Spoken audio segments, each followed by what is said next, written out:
And he is showing us openly and in full view exactly what he intends to do.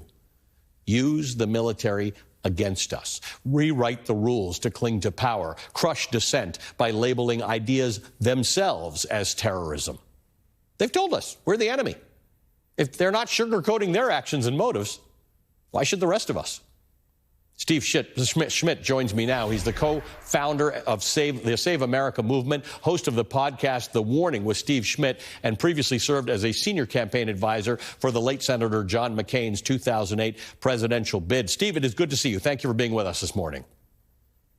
Good to see you. Steve, I want you to forget everything I just said. I want you to forget this, because what you have been doing this week is telling Americans, do not be despondent. Do not lose faith. Do not shrink in the face of these absurd threats made by Donald Trump and Pete Hegseth, because you think that we're in a strong position to fight back.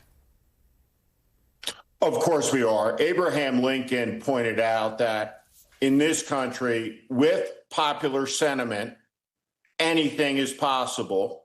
And without it, nothing is possible. And so the American people, at the end of the day, will have to make a decision about whether they support all of the things that you talked about or whether they will reject it. When you think about Pete Hegseth this week in the military, what a young officer is taught from the beginning of their service is they go to their men. They get out of their foxhole and go to the men.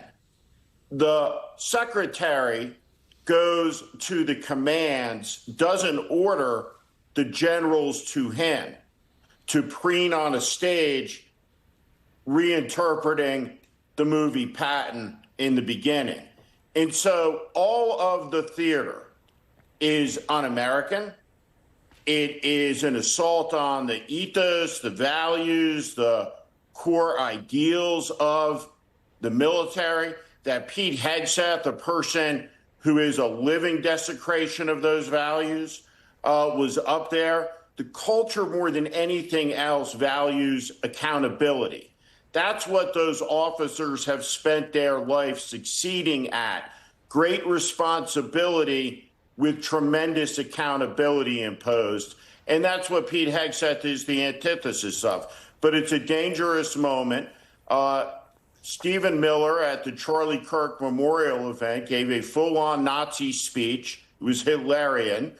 And since then, the threats have grown and the promises to turn the military against the people, including the obscenity of a military raid with men rappelling out of helicopters. Who were they? What force did they belong to? What agency? Were they military? They certainly weren't ICE. ICE doesn't have that capability or training to arrest 37 people.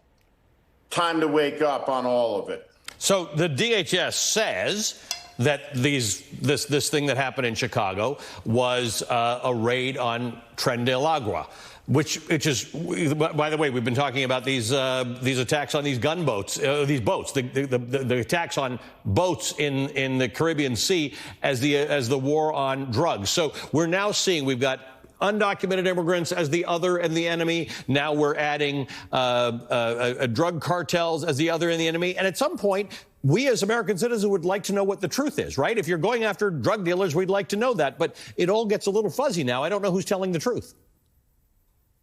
Well, we know something about the truth. We know that Donald Trump is a stranger to it. We know that he's lied to the American people 50,000 times.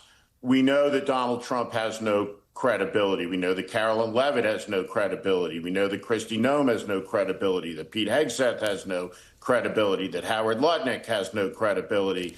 We know that across the administration, whether it's talking about economic data, whether it's talking about military strikes, whether it's talking about ICE, whether it's talking about the assault on American citizens in the homeland, whether it's talking about the mass federal agent who says F the children, these people have no credibility. There has never been a group of Americans who have held political power in this country ever with less credibility than these people. They cannot be trusted with regard to anything they say at any time, at any moment. It should not be believed. Only a fool would give them the benefit of the doubt. Over and over and over and over again, they insist that red is blue, that up is down, that left is right, and that the moon is the sun and the sun is the moon. They are not credible. Steve, stay right where you are. We're going to take a quick break. When we come back, you're going to tell us how it is we fight back against this. You're watching Velshi on MSNBC.